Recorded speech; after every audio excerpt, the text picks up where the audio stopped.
the way that would be manifest, if you hear the misconceptions of the finished work of Christ, what it usually sounds like is something like this.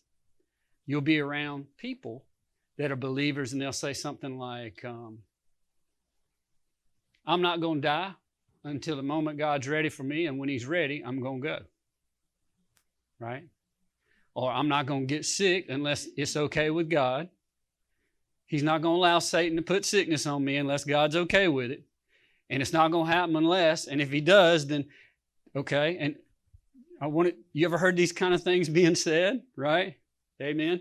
Or maybe, well, you know, I'm going to put a bid in on this land, and if they accept it, then I'll know it's God. Boy, that one's eating up a lot of people. You know, like the devil wouldn't accept something to put you in a bind. You need to hear from God. But anyway, all of these kind of things, they lean heavily on, well, Jesus has done it, and it's in His hands. Got nothing to do with me, right? The finished work of Christ. The only problem is they don't understand the finished work of Christ. As believers, we tend to think, I don't know why, denominations tend to think, in the past, I don't know about today, theologians have tended to think that everything that happens is 100% because God caused it.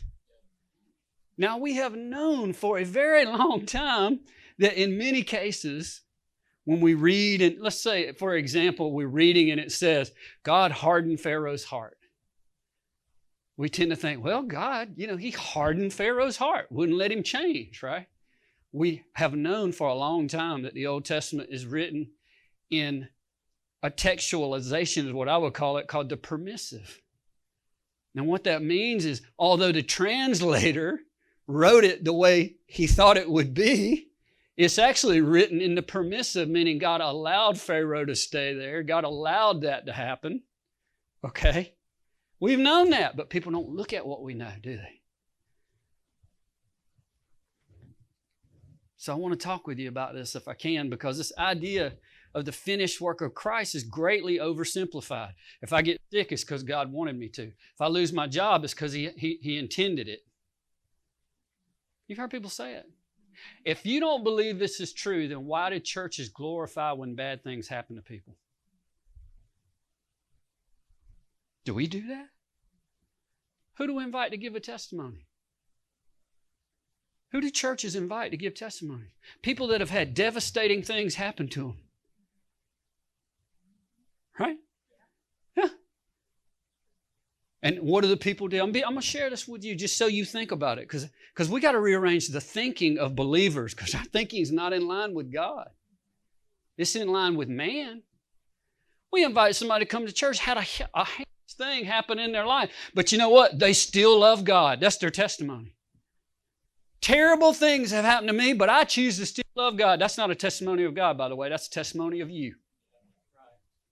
I just want people to know that, because it happens all over in every church I've just about ever been to. Try not to let it happen here. But I'm just telling you, we invite people that terrible things happen to and end up standing here and saying, all these terrible things happen. Things that are called curses in the Bible, by the way.